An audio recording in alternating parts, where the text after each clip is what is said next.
We all experience difficulties from time to time, like ill health or bereavement, or maybe memory problems as we get older. Sometimes these difficulties make it hard to protect ourselves from those who want to take advantage. Scams, frauds, and other crimes are getting more and more sophisticated. But here are things you can look out for to protect yourself and your loved ones. Be cautious about letters, calls, texts, and emails from people you don't know personally, or websites that could belong to scammers. You won't always be asked for money. Sometimes people want your personal information so they can steal your identity or access your bank account. Never give personal details to anyone who calls you out of the blue. Your bank will never ask you for your password or PIN. Again, if you're ever in doubt, call them using the number on the back of your bank card, just to make sure. But there are other types of scams too. Never deal with cold callers on the doorstep, no matter how convincing they look and sound.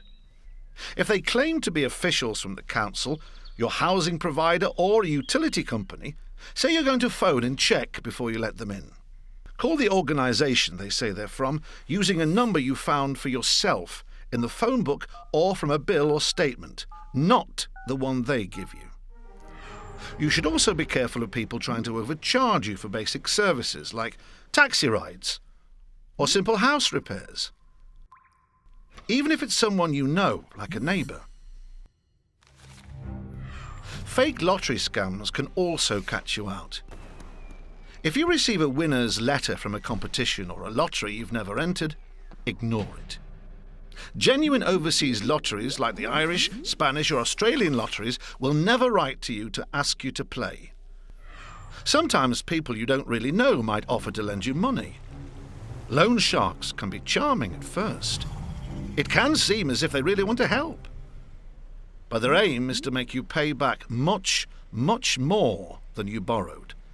And they'll use violence and intimidation if necessary. These are criminals, so steer clear. Some people rely on care support from their families, and most of the time that's exactly what they get: tender and loving care. Sometimes, though, that's not the case. If a person can't make their own decisions because of poor mental health or dementia, relatives with a power of attorney have to make sure they use that person's money in their best interests. Using it for other purposes is wrong, even if the carer's need is great, and even if they stand to inherit that money in the long term.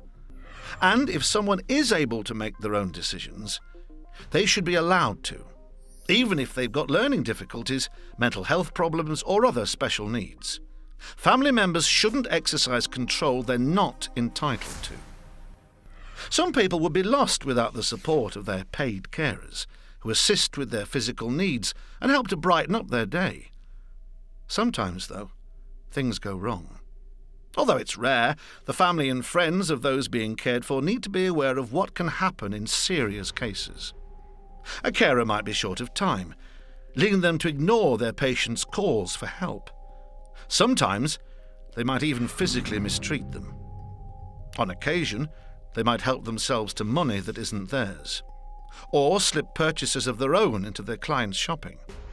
If you or someone you know has been taken advantage of in any of these ways, there are things you can do about it.